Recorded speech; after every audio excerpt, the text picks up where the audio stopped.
नमस्कार दोस्तों, analyser app में आपका स्वागत है। अभिनंदन स्वीकार कीजिए। चलो दोस्तों, आज से हम पंचायती राज पर डिस्कस करने वाले हैं।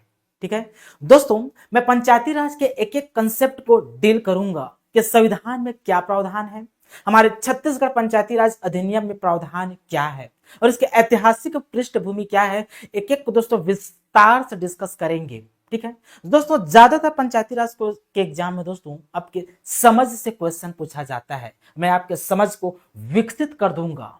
ठीक है, इसी कड़ी में दोस्तों हम स्थानीय स्वशासन को पढ़ने से पहले एक राजनीतिक जो इकाई होते हैं उस पर हम चर्चा कर लेते हैं। जैसे वैदिक युग में बात करें दोस्तों तो एक राजनीतिक इकाई हुआ करता था। फिर धीरे धीरे क्या होता है, विकास होता है, फिर राज्य का उदय होता है। अब राज्य कहते किसे हैं इसको हम समझ लेते हैं, तब जाके दोस्तों आपको स्थानीय स्वशासन अच्छे से समझ में आएगा। ठीक है ना, तो हम पहले राज्य को समझते हैं।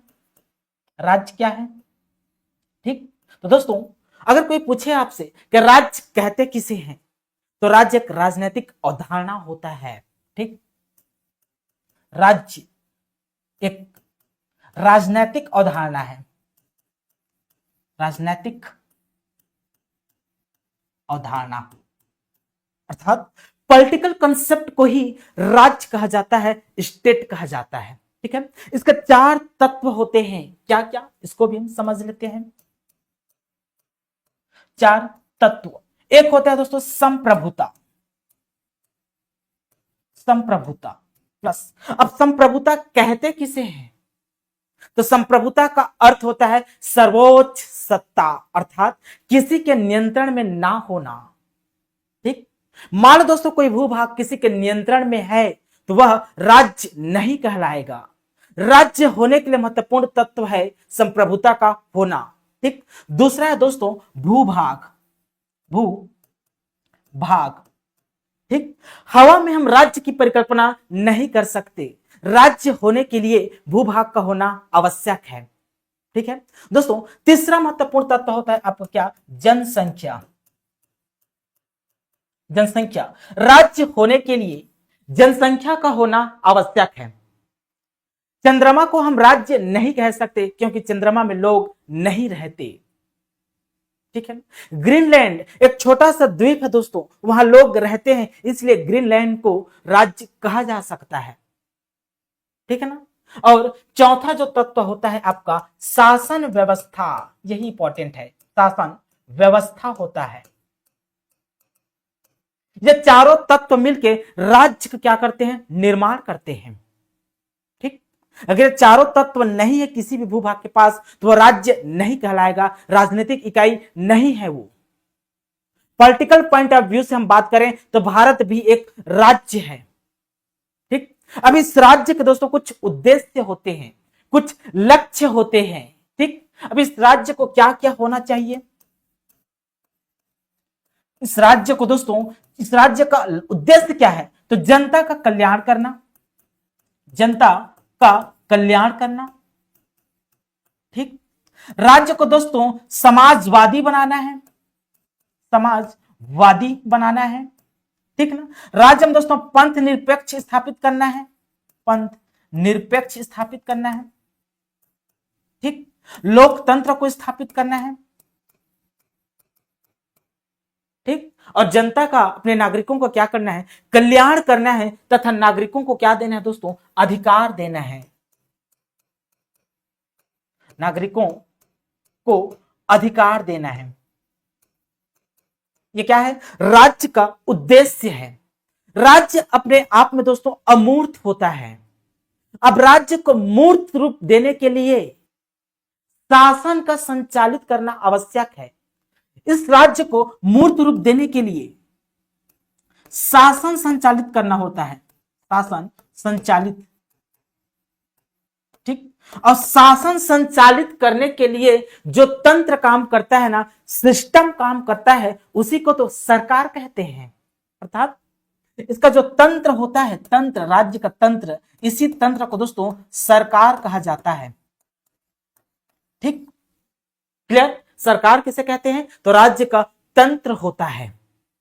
दोस्तों राज्य अपने आप में एक अमूर्त होता है, इसके कुछ उद्देश्य होते हैं। उन उद्देश्यों को पूरा करने के लिए अर्थात राज्य को मूर्त रूप देने के लिए जो तंत्र होता है, जो सिस्टम होता है, उसी को तो सरकार कहते हैं, ठीक ना।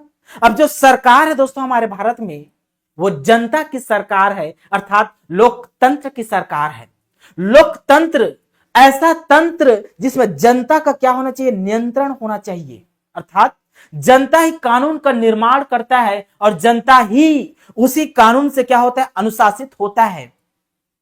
अर्थात भारत में दोस्तों प्रतिनिधि मूलक लोकतंत्र की स्थापना किया गया है। हम अपने प्रतिनिधियों को चुनते हैं और वे प्रतिनिधि जनता की ओर से सदन में जाकर कानून के निर्माण में भाग लेता है, अर्थात प्रतिनिधि मूलक लोकतंत्र है।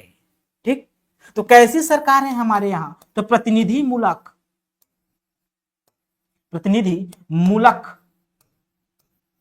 लोकतंत्र की सरकार है, लोकतंत्र की सरकार है। ठीक, जो राज्य के उद्देश्यों को पूरा करने के लिए कार्य करती है मेरे दोस्तों। ठीक, अब जो शासन व्यवस्था है ना हमारे भारत में 3 स्तरीय है। इन 3 स्तरों को हम समझते हैं ध्यान से। देखिए आप इसको नोट कर लीजिए आप। चलिए समझते हैं इसके स्तर को। देखिए तब जाके दोस्तों आपको स्थानीय स्वशासन अच्छे से समझ में आ पाएगा जी। देखिए इसके 3 स्तर को हम समझते हैं, तो एक शंकु बना लीजिए, त्रिभुज ऐसे। ठीक, टॉप में होता है दोस्तों आपका क्या, केंद्र सरकार, केंद्र सरकार। ठीक, उसके बाद होता है दोस्तों आपका राज्य सरकार, राज्य सरकार। ठीक, ग्राउंड लेवल में होता है दोस्तों, इसी को कहा जाता है स्थानीय स्वशासन, स्थानीय स्वशासन कहा जाता है। ये स्थानीय जो स्वशासन होते हैं ये 2 प्रकार के होते हैं। क्या, एक होते हैं दोस्तों आपके ग्रामीण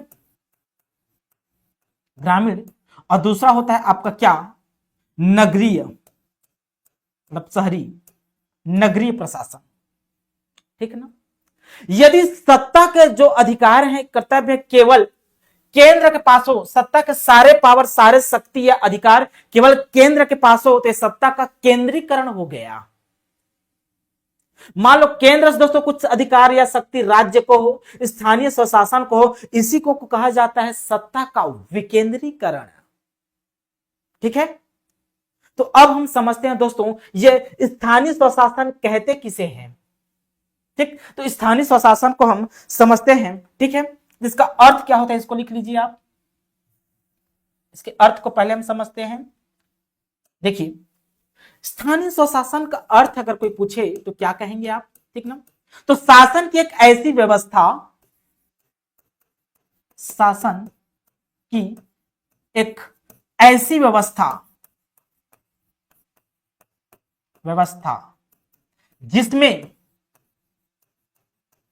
जिसमें लोगों को, जिसमें निचले स्तर पर लिख लीजिए,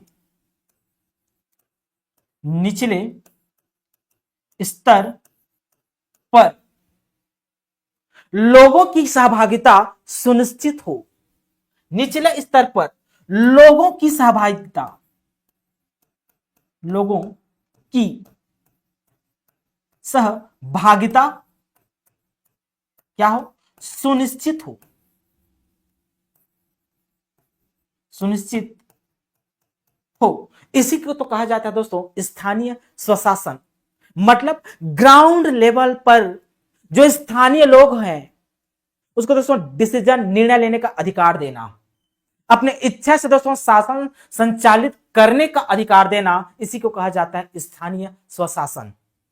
जहां स्थानीय स्वशासन होता है उसी को कहा जाता है दोस्तों ग्रॉस रूट डेमोक्रेसी। क्या कहा जाता है इसे, ग्रॉस रूट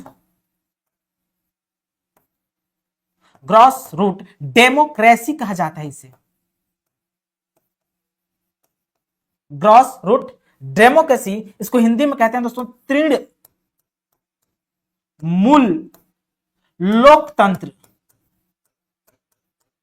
देखिए ग्रॉस मतलब घास तो जमीन के ऊपर होता है दोस्तों, मैं बात करूं घास के जड़ तक जाने के लिए, ठीक ना, मतलब जो निर्णय है, जो अधिकार है, उसको ग्राउंड लेवल पे एकदम जड़ पे जाके निचले स्तर तक लोगों को सहभागिता को सुनिश्चित करना ही तृणमूल लोकतंत्र कहलाता है। तो यहीं से क्वेश्चन पूछा जाता है, तृणमूल लोकतंत्र की स्थापना कौन करता है? तो दोस्तों स्थानीय स्वशासन करता है। और जब तृणमूल लोकतंत्र की स्थापना हो जाता है ना दोस्तों, तब सहभागिता मूलक लोकतंत्र की क्या होता है? स्थापना होता है। तो अगला जो टर्म होता है सहभागिता मूलक, सहभागिता मूलक लोकतंत्र, ठीक। तो यहां से भी क्वेश्चन पूछा जा सकता है कि सहभागिता मूलक लोकतंत्र की स्थापना कौन करता है? तो स्थानीय स्वशासन करते हैं। स्थानीय स्वशासन में दोस्तों सहभागिता मूलक लोकतंत्र पाया जाता है। एक क्वेश्चन यहां से भी पूछा जा सकता है। क्लियर है ना? चलिए अब इसी कड़ी में दोस्तों हम आगे बढ़ते हैं। हमारे संविधान में कहां कहां पंचायती राज का प्रावधान है, उसके बाद हम ऐतिहासिक बैकग्राउंड पे चर्चा करेंगे जी, ठीक है। चलिए आगे बढ़ते हैं हम।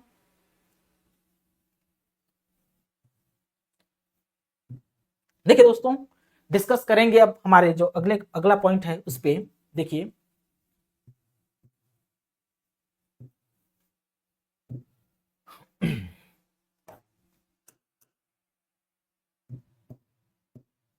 देखिए आगे बढ़ते हैं हम।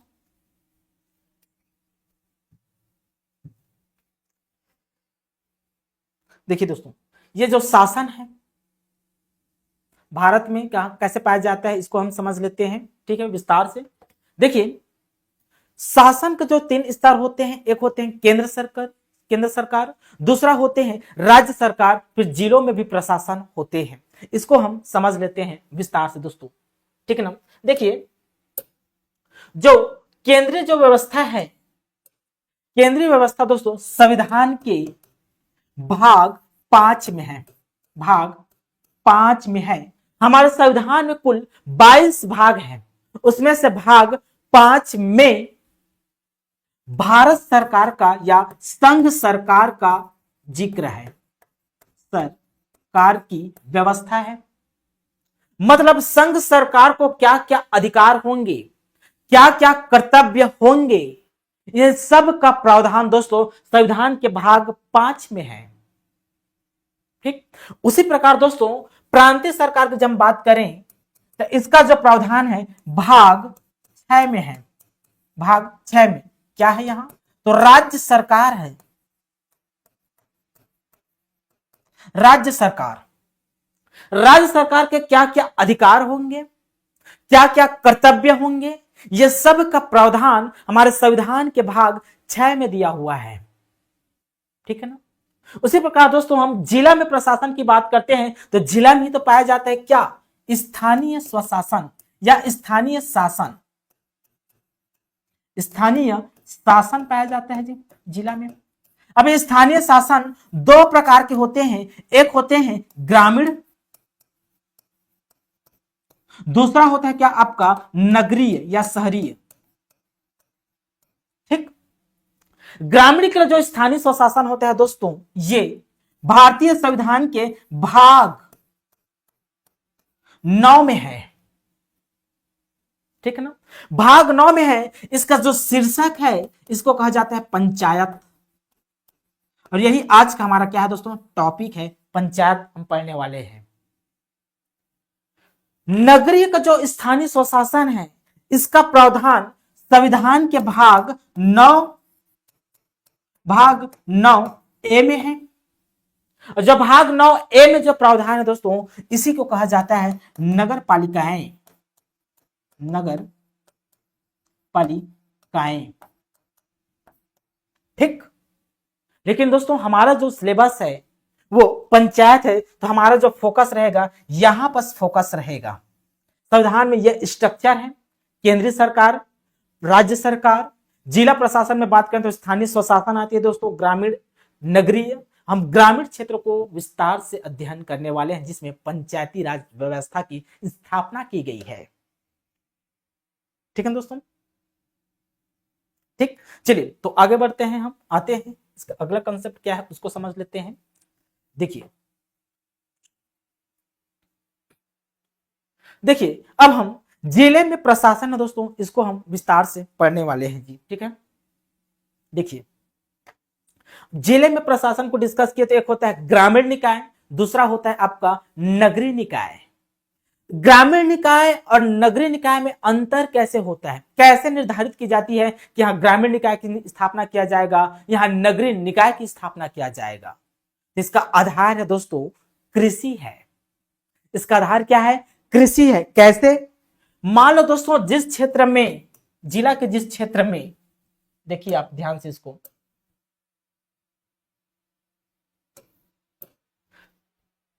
ग्रामीण निकाय की स्थापना कहां किया जाता है, तो दोस्तों 75% से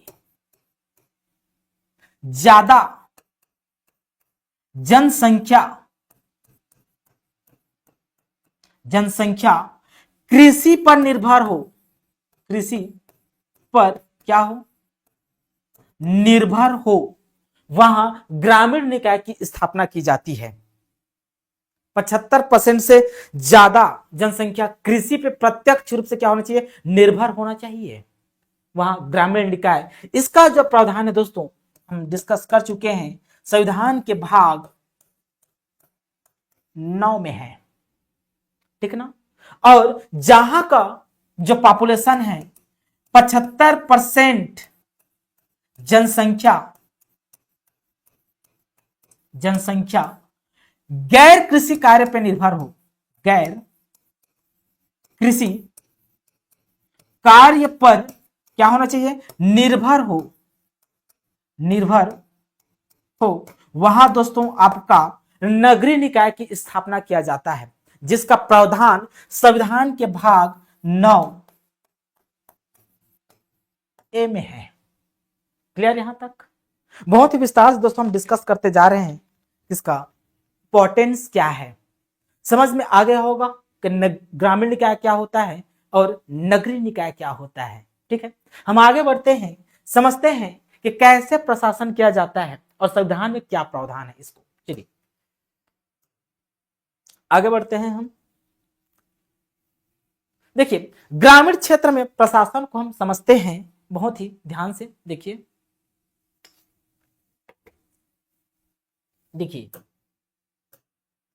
ग्रामीण क्षेत्र में जो प्रशासन है दोस्तों, इसको कहा जाता है आपका पंचायत, मतलब पंचायती राज। अभी जो पंचायती राज है ना, भारत में कहां प्रावधान है, छत्तीसगढ़ के परिप्रेक्ष्य में कैसे इसको पढ़ेंगे, इसको हम डिस्कस कर लेते हैं। भारत में जब हम बात करेंगे दोस्तों, तो भारत में संविधान के भाग 9 में है, भाग 9 में है। इस 9 का जो शीर्षक है दोस्तों क्या है, पंचायतें हैं, पंचायत है। अब ये पहले से ही मूल संविधान में भाग 9 में पंचायत नहीं था। हमारा जो संविधान बना था 26 जनवरी 1950 में लागू हुआ था, उस समय दोस्तों पंचायतें भाग 9 में नहीं था, उसको बाद में संशोधन के द्वारा जोड़ा गया था। तो कौन से संशोधन के द्वारा जोड़ा गया था, तो इसको भी लिख लेते हैं। 73वां संविधान संशोधन 1992 के द्वारा दोस्तों भाग 9 जोड़ा गया और स्थानीय स्वशासन की स्थापना किया गया, संवैधानिक मान्यता दिया गया। लेकिन मान्यता देने के लिए दोस्तों बहुत सारे इतिहास से हम गुजरेंगे, उसके बाद हम डिस्कस करेंगे इसके बाद इसका ऐतिहासिक पृष्ठभूमि क्या रहा है, क्यों जोड़ना पड़ा, संविधान में संशोधन क्यों करना पड़ा, इस पर हम डिस्कस करेंगे विस्तार से। पहले हम एक स्ट्रक्चर, जो रूपरेखा है पंचायती राज व्यवस्था का, उस पर हम डिस्कस कर लेते हैं। ठीक ना, ठीक। तो संविधान में यहां प्रावधान है पंचायत का, ध्यान रखना है। ठीक, छत्तीसगढ़ में क्या प्रावधान है, तो दोस्तों छत्तीसगढ़ में जो अधिनियम बनाया जाएगा वो इस संविधान के भाग 9 के अनुरूप रहते हुए, संविधान के भाग 9 के संगत रहते हुए तो अधिनियम बनाया जाएगा। ठीक है। तो छत्तीसगढ़ में दोस्तों दो तरह से हम इसको पढ़ते हैं। एक हम बात करते हैं सामान्य क्षेत्र, सामान्य क्षेत्र की बात करते हैं, ठीक। दूसरा हम बात करेंगे अनुसूचित क्षेत्र की, अनुसूचित क्षेत्र की बात करेंगे, ठीक। सामान्य क्षेत्र में जो लागू होता है दोस्तों उसको छत्तीसगढ़ पंचायती राज अधिनियम 1993 कहा जाता है। यहां कौन सा लागू है? तो छत्तीसगढ़ पंचायती राज अधिनियम 1993, ठीक। दोस्तों अब ये छत्तीसगढ़ पंचायती राज अधिनियम 1993 जो बनाया गया है वो भाग 9 के अनुपालन में बनाया गया है। संविधान के भाग 9 के अनुपालन में उसके अनुरूप, उसके संगत रहते हुए छत्तीसगढ़ पंचायती राज अधिनियम बनाया गया। तो दोस्तों यहां बस कुछ प्रावधान अलग रहेंगे, कंपलसरी रहेंगे।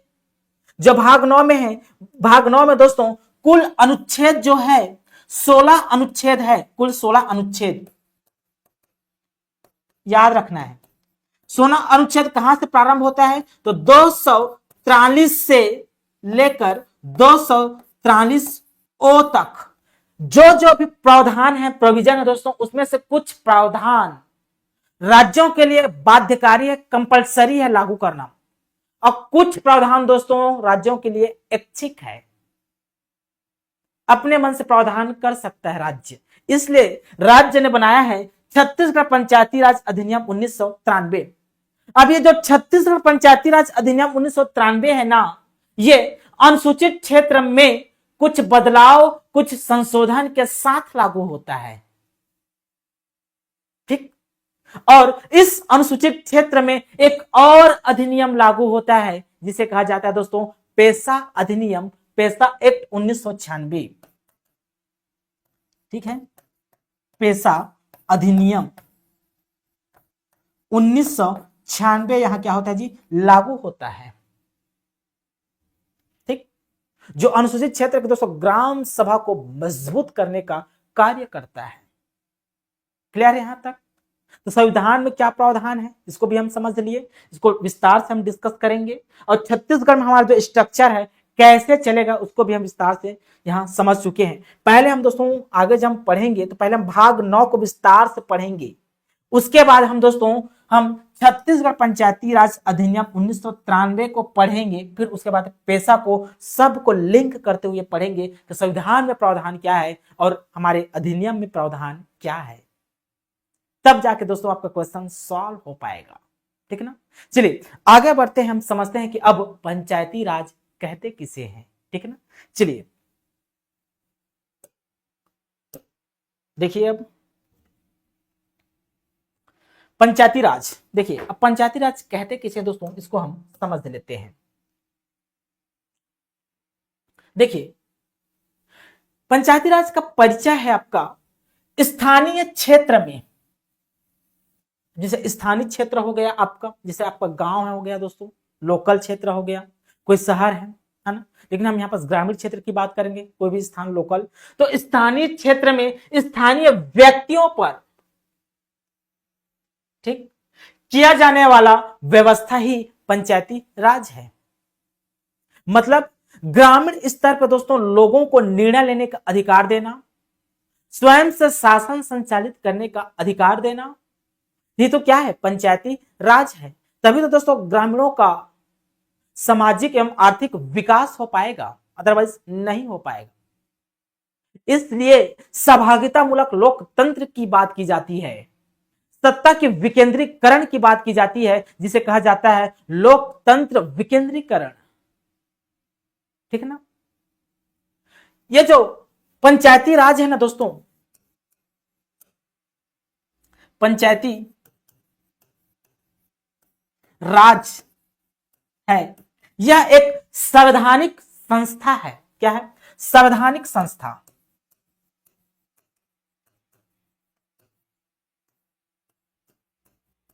ठीक है।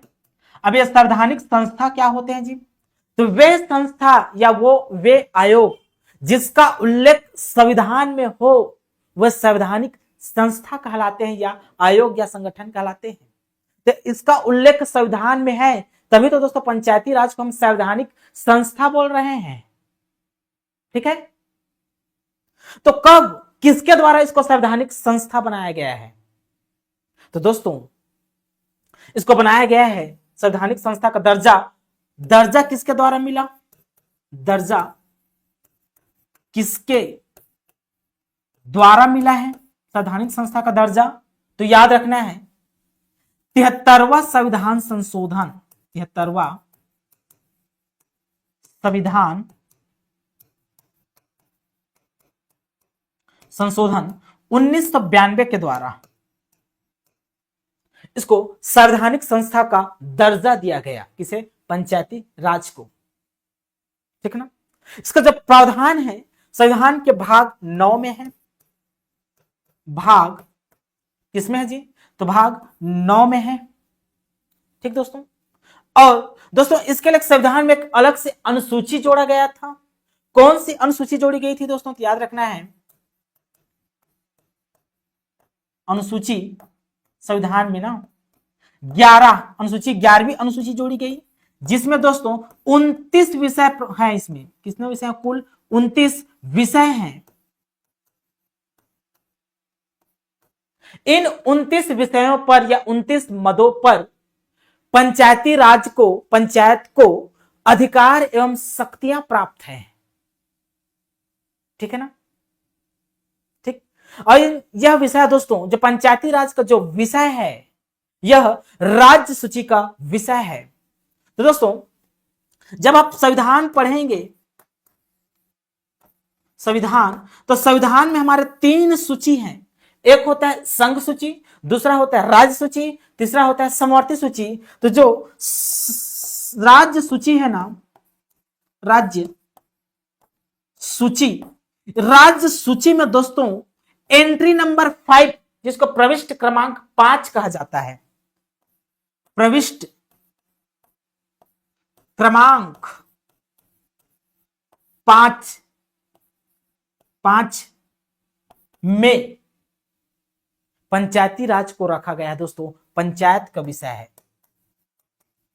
पंचायत का विषय है। अर्थात जो पंचायत है दोस्तों, पंचायती राज है, ये राज्य सूची का विषय है। कहां लिखा हुआ है? तो संविधान के अनुसूची 7 के राज्य सूची के विषय में प्रविष्ट क्रमांक 5 या एंट्री नंबर 5 में लिखा हुआ है। ठीक है ना। क्लियर? तो दोस्तों हम समझ लिए कि पंचायती राज क्या होता है, कैसी संस्था है। तो संवैधानिक संस्था है। दर्जा किसके द्वारा दिया गया था? 73वां संविधान संशोधन 1992 के द्वारा। कहां है? तो भाग 9 में है। और कौन से अनुसूची में इसके विषय हैं दोस्तों? तो अनुसूची 11 में है। उस अनुसूची 11 में कितने विषय हैं? तो कुल 29 विषय हैं, जिसमें पंचायतों को अधिकार एवं शक्तियां प्राप्त हैं। ठीक ना। इसके संबंध में जो विधि बनाता है, पंचायती राज के संबंध में विधि बनाने का अधिकार दोस्तों राज्य विधानमंडल को है। कैसे पता चलता है दोस्तों? तो हमारे संविधान की अनुसूची 7 है, उस अनुसूची 7 के राज्य सूची का यह विषय है। राज्य सूची में प्रविष्ट क्रमांक 5 में पंचायती राज का उल्लेख है, जो कि राज्य सूची का विषय है। ठीक, क्लियर यहां तक? चलिए दोस्तों, अब ये संविधान में ना इसका उल्लेख कहां कहां है, इसको हम और भी समझ लेते हैं, तब तो अच्छे से क्लियर होगा आपका। तो चलिए आगे बढ़ते हैं। देखिए अब कहां इसका उल्लेख है। ठीक, देखिए दोस्तों, हमारा संविधान 26 जनवरी 1950 को क्या होता है? लागू होता है। ठीक ना। तो मूल संविधान में पंचायत की व्यवस्था नहीं थी।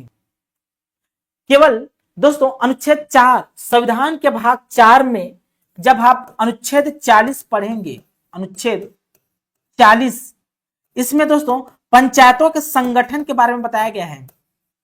पंचायतों की संगठन का प्रावधान है। ठीक, मतलब राज्य का कर्तव्य होगा कि वो पंचायतों का क्या करे, गठन करे। लेकिन दोस्तों आप सभी जानते हैं कि संविधान का भाग 4 है, राज्य की नीति निर्देशक तत्व है, यह वाद योग्य नहीं है, यह राज्यों के लिए बाध्य नहीं है, लेकिन राज्य के कर्तव्य है, राज्य को ऐसा करना चाहिए। तो अनुच्छेद 40 में देखने को मिला था पंचायतों की संगठन। इसी को दोस्तों आगे बढ़कर बहुत सारी समिति बनेंगे। इसके अनुपालन में इस अनुच्छेद 40 को व्यवहारिक रूप देने के लिए या इसको मूर्त रूप देने के लिए 73वां संविधान संशोधन होगा। उसके बीच में दोस्तों बहुत सारे समितियों का गठन किया जाएगा। क्या ऐतिहासिक बैकग्राउंड है उसको भी हम समझेंगे, ठीक है ना। ठीक, यदि हम संविधान की बात करें, संविधान के भाग 9 में है, भाग 9 में है दोस्तों। ठीक, इसमें अनुच्छेद की बात करें तो कौन सा अनुच्छेद है, तो अनुच्छेद 243 याद रखना है, 243 से प्रारंभ होता है और ये 243 ओ तक जाता है, 243 ओ तक। मतलब कुल दोस्तों कुल अनुच्छेद पूछे, कुल अनुच्छेद कितना है, तो आंसर होगा दोस्तों कुल अनुच्छेद 16 है। क्यों? क्योंकि 243 को भी काउंट करेंगे और 243 ए से ओ तक 16 होता है। जब ए से ओ तक काउंट करेंगे तो कितना हो गया 15 और 243 को उसमें ऐड करेंगे तो 16 नहीं हो गया। तो कुल 16 अनुच्छेद इसमें ऐड किए गए थे और एक अनुसूची भी जोड़ा गया था जी। अनुसूची जोड़ा गया था, कौन सा, तो 11वीं, जिसमें कितने विषय हैं, तो 29 विषय हैं। ये दोस्तों हमारे संविधान में ये प्रावधान है। इसका मूर्त रूप है दोस्तों, अनुच्छेद 40 का मूर्त रूप ये है, मूर्त रूप है ये, ठीक है ना। इसको जिंदा करने का कार्य, अनुच्छेद 40 को व्यवहारिक रूप देने के लिए या जिंदा करने का कार्य 73वां संविधान संशोधन ने किया है, जो कि दोस्तों संविधान के भाग 9 में स्थापित होता है। अब कैसे स्थापित हुआ, ठीक ना, इसके बीच में क्या क्या प्रोसेस थे, क्या क्या समितियों का गठन किया गया था, इन सब को दोस्तों हम विस्तार से डिस्कस कर लेते हैं। तब जाकर दोस्तों हम पहले संविधान को पढ़ेंगे, मतलब भाग 9 को पढ़ेंगे, उसके बाद हम पंचायती राज अधिनियम को विस्तार से पढ़ेंगे, एक एक धारा पे डिस्कस करेंगे दोस्तों, ठीक है ना। चलिए आगे बढ़ते हैं, हम आते हैं जी आगे। देखिए अब इसको हम ध्यान से समझते हैं दोस्तों। देखिए पंचायती राज का ऐतिहासिक बैकग्राउंड, आजादी से पूर्व मतलब भारत स्वतंत्र होने से पूर्व क्या प्रावधान था और आजादी के बाद क्या हुआ, इसके बारे में हम डिस्कस करेंगे, ठीक ना। इसको हम विस्तार से समझ लेते हैं, इसका प्रोविजन क्या है, ठीक है। तो पहले दोस्तों आजादी से पूर्व हम बात करते हैं। अब आजादी से पूर्व प्राचीन काल को भी यहाँ नहीं पढ़ना है, प्राचीन काल को दोस्तों हम इतिहास में पढ़ते होंगे कि जन आता है, सभा आता है, धीरे धीरे विकास होता है, ठीक ना। फिर ग्राम, आदर्श ग्राम, कौटिल्य तो आदर्श ग्राम की भी परिकल्पना किए हैं, है ना। तो दोस्तों आजादी से पूर्व हम 1857 के बाद की बात करते हैं। उसके बाद क्या हुआ, तो एक समय आता है 1882, इसको आज के बाद नहीं भूलना है। 1882 में भारत का जो गवर्नर जनरल था दोस्तों, लॉर्ड रिपन था। कौन? लॉर्ड रिपन,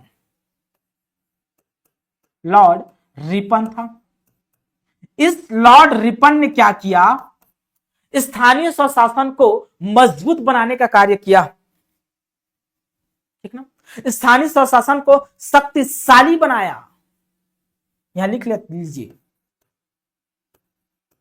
स्थानीय स्वशासन को शक्तिशाली बनाया, शक्तिशाली बनाया। अब स्थानीय स्वशासन को कैसे शक्तिशाली बनाया दोस्तों, तो एक प्रस्ताव के माध्यम से एक प्रस्ताव पेश किया। उस प्रस्ताव में क्या क्या कहा गया था, उस प्रस्ताव को हम समझ लेते हैं। उस प्रस्ताव में कहा गया दोस्तों कि एक जिला स्तर पे, जिला स्तर पे जिला बोर्ड का गठन किया जाएगा। जिला बोर्ड का गठन किया जाएगा। और तालुका स्तर पे तालुका बोर्ड का गठन किया जाएगा। तो दूसरा क्या है आपका, तालुका स्तर। समझते हैं ध्यान से इसको। दूसरा दोस्तों आपका तालुका स्तर, मतलब ब्लॉक। तालुका मतलब क्या जी, ब्लॉक। तो तालुका स्तर पे taluka board, taluka board, board का क्या किया जाएगा, गठन किया जाएगा। ठीक ना, ठीक। पहली बार दोस्तों 1882 में लॉर्ड रिपन ने यह कदम उठाया स्थानीय स्वशासन के लिए। कितनी अच्छी बात। ठीक, इसलिए दोस्तों इस प्रस्ताव को क्या कहा जाता है, स्थानीय स्वशासन का मैग्ना कार्टा कहा जाता है। इस प्रस्ताव को लिख लीजिए, स्थानीय स्वशासन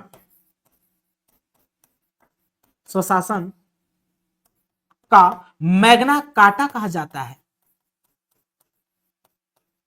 मैग्ना कार्टा या अधिकार पत्र कहते हैं। ठीक है दोस्तों। तो जो लॉर्ड रिपन थे 1882 में, जो वो घोषणा करते हैं, प्रस्ताव लाते हैं कि जिला स्तर पर जिला बोर्ड का गठन किया जाएगा और तालुका स्तर पर तालुका बोर्ड का गठन किया जाएगा। इसी प्रस्ताव को तो अधिकार पत्र कहा जाता है दोस्तों, स्थानीय स्वशासन का मैग्ना कार्टा। पहली बार स्थानीय स्वशासन का प्रावधान किया गया था 1882 में। ठीक, इसलिए लॉर्ड रिपन को दोस्तों आधुनिक भारत का स्थानीय स्वशासन का जनक माना जाता है। किसे, लॉर्ड रिपन को।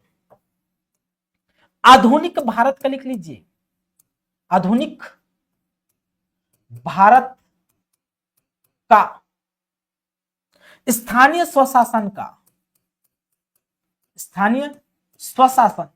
या पंचायती राज, स्थानीय स्वशासन भी बोल सकते हैं, पंचायती राज भी बोल सकते हैं, का जनक माना जाता है जी। जनक, फादर है ये। क्लियर। चलिए आगे बढ़ते हैं। देखते हैं दोस्तों अब क्या होता है आजादी से पूर्व। यह प्रस्ताव तो आ गया। उसके बाद दोस्तों भारत शासन अधिनियम 1935 आता है जी। ठीक, उसके बाद दूसरा जो पॉइंट है यहां लिख देता हूं मैं, इसको मिटा देता हूं।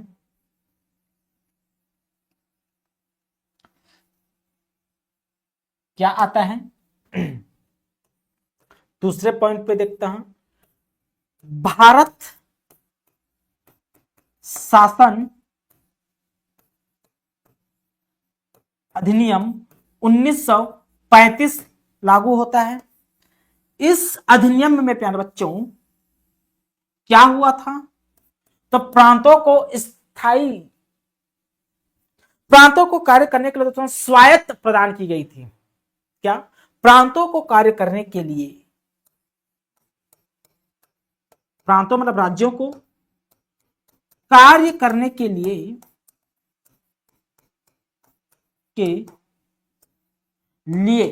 स्वायत्त प्रदान किया गया था। स्वायत्त प्रदान किया गया। ठीक, इसी कड़ी में दोस्तों जो पंचायती राज है ना, स्थानीय स्वशासन, पंचायती राज को राज्य सूची में रखा गया। राज्य सूची में रखा गया। तो मान लो पूछे पंचायती राज का जो प्रावधान था, क्या भारत शासन अधिनियम 1935 में था? तो यस था। राज्य सूची के विषय में रखा गया था भारत शासन अधिनियम 1935 में। ठीक, क्लियर है यहां तक। उसके बाद आगे क्या होता है इसको भी हम समझ लेते हैं आजादी के बाद। अब दोस्तों आजादी से पूर्व सारी चीजें होती रही। लॉर्ड रिपन आया, भारत शासन अधिनियम आया 1935। फिर दोस्तों उसके बाद 26 जनवरी 1950 को दोस्तों हमारा संविधान लागू भी हो जाता है। लागू होने के बाद दोस्तों उस संविधान में अनुच्छेद 40 था जिसमें प्रावधान था पंचायतों का संगठन, जिसको मूर्त रूप देना था, ठीक ना, राज्यों का कर्तव्य था, लेकिन राज्यों पे बाध्यकारी नहीं था। इसलिए दोस्तों समय समय पर अलग अलग समितियों का गठन किया गया, है ना। तो उन समिति के नाम, एक एक समिति को बाद में हम विस्तार से पढ़ेंगे किस लिए गठन किया गया था, लेकिन विस्तार से भी हम समझ लेते हैं आजादी के बाद क्या क्या हुआ उसको। ठीक है जी, चलिए।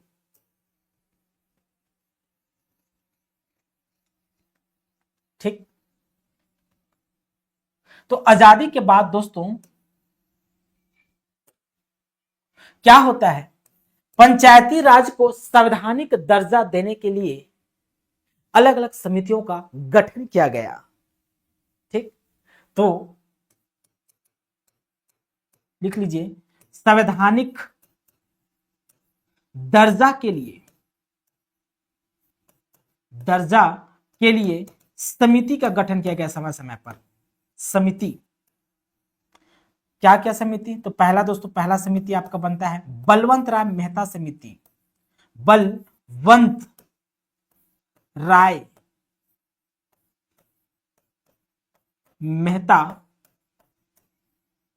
समिति। बलवंत राय मेहता समिति का गठन कब हुआ था अगर आपसे पूछे तो दोस्तों याद रखना, यह हुआ था 1957 में जी। ठीक, 1957 है ये, 1957 में होता है। उसके बाद दोस्तों इसके पुत्र कौन, अशोक मेहता समिति का गठन किया जाता है इसके पुत्र का दूसरे नंबर पे, अशोक मेहता,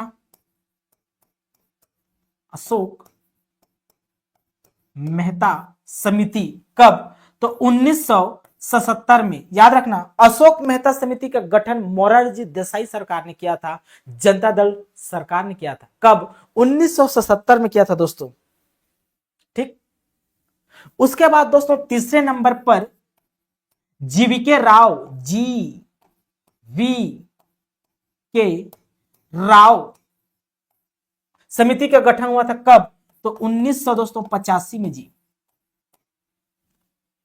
ठीक, उसके बाद आपका चौथे नंबर पर दोस्तों आपका समिति का गठन होता है क्या, L M Singhvi, L M Singhvi समिति, सिंधवी समिति। कब, तो 1986 में होता है। ठीक ना, उसके बाद जो समिति बनता है उसे कहा जाता है पीके थुंगन समिति। आपके 5वें नंबर पे यहां लिख देता हूं, थोड़ा सा देखिए, देखिए देखिए इसको। पहले नंबर पे बलवंत राय मेहता समिति, ठीक है, 1957 में गठन हुआ। दूसरे नंबर पर दोस्तों अशोक मेहता समिति, जो कि बलवंत राय मेहता के ही पुत्र हुआ करते थे। ठीक है, तीसरे नंबर पर दोस्तों आप हम बात किए क्या, लक्ष्मीमल सिंधवी समिति हो गया या जीवीके राव समिति हो गया। उसके बाद दोस्तों हम बात करते हैं चौथे नंबर पे बना था आपका पीके थुंगन समिति। क्या, चौथा या पांचवा है, ठीक ना, क्या, पीके थुंगन समिति, थुंगन समिति। कब इसका गठन किया गया था दोस्तों, तो 1988 में किया गया था। उसके बाद दोस्तों लास्ट जो समिति बनता है पांचवा, वो है आपका गॉडगिल समिति, गॉडगिल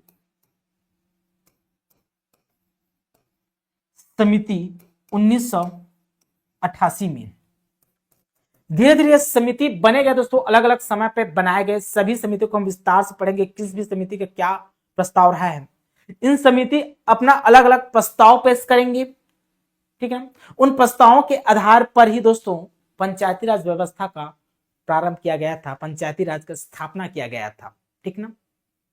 ठीक, तो इन सिफारिशों के आधार पर दोस्तों 73वां संविधान संशोधन होगा। 73वां संविधान संशोधन 1992 में होगा। 1992 में। देखिए 88, 89 गया, 90 गया, फिर 1992 में सीधा संशोधन होगा। उसके बाद इस संशोधन के बाद दोस्तों पंचायती राज जो है, पंचायती राज को संवैधानिक दर्जा मिला। संवैधानिक क्या मिला जी? दर्जा मिला। ठीक है ना। तो दोस्तों इसके बाद दोस्तों जो अगला जो टॉपिक है कि सामुदायिक विकास कार्यक्रम कैसे आया, इसके बीच में इसी के बीच में आजादी से पहले और आजादी के बाद के बीच में दोस्तों, आजादी के बाद मतलब 1952 में, 53 में सामुदायिक विकास कार्यक्रम चलाया जाएगा स्थानीय स्वशासन के लिए। फिर दोस्तों असफल हो जाता है, उस असफल के लिए दोस्तों उसकी समीक्षा करने के लिए बलवंत राय मेहता समिति का गठन किया जाता है, उस पर हम विस्तार करेंगे। फिर दोस्तों इसके आगे का जो हमारे संविधान में प्रावधान है, छत्तीसगढ़ पंचायती राज अधिनियम में क्या प्रावधान है, इस पर हम विस्तार से डिस्कस करते जाएंगे जी। अभी के लिए बहुत बहुत धन्यवाद। Thank you.